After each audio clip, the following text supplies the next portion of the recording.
Nammo Phat. Good morning. Thank you for joining me for our daily practice check-in.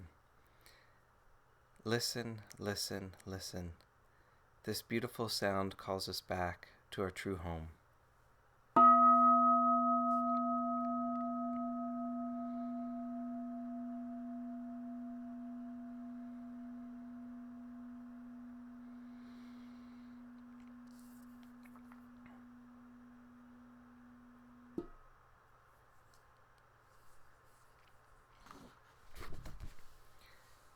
The fourth mindfulness training.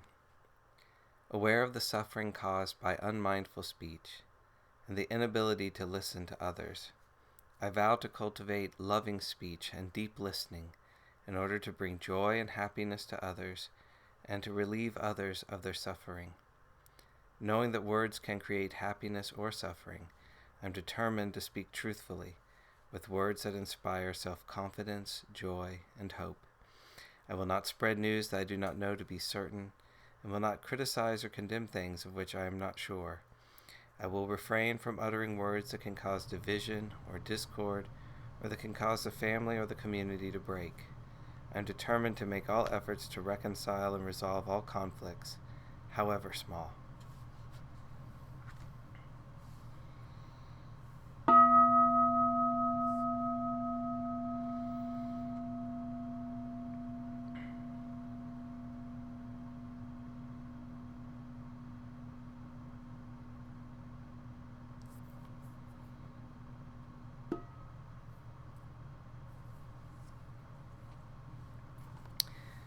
We're still reading the Dhamma talk, Dhamma Nature, by Ajahn Chah in his book, Bodhinyana.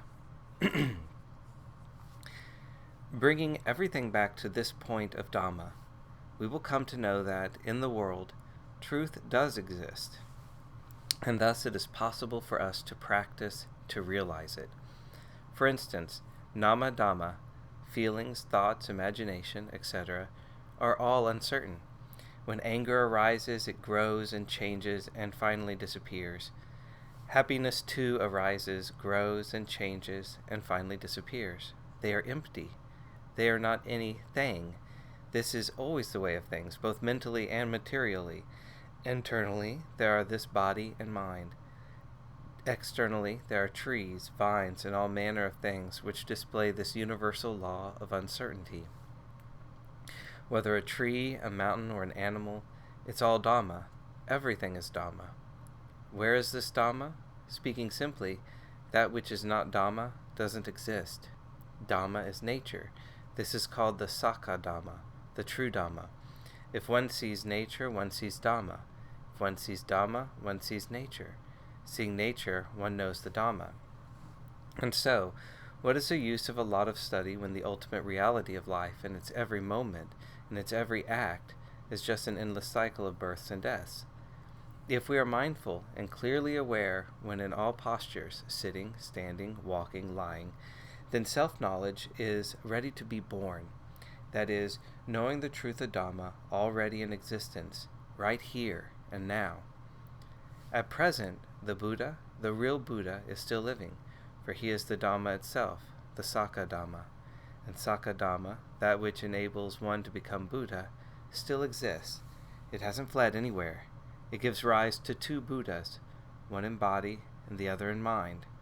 The real Dhamma, the Buddha told Ananda, can only be realized through practice. Whoever sees the Buddha sees the Dhamma. And how is this? Previously, no Buddha existed. It was only when Siddhartha Gautama realized the Dhamma that he became the Buddha. If we explain it in this way, then he is the same as us. If we realize the Dhamma, then we will likewise be the Buddha. This is called the Buddha in mind, or Nammo Dhamma.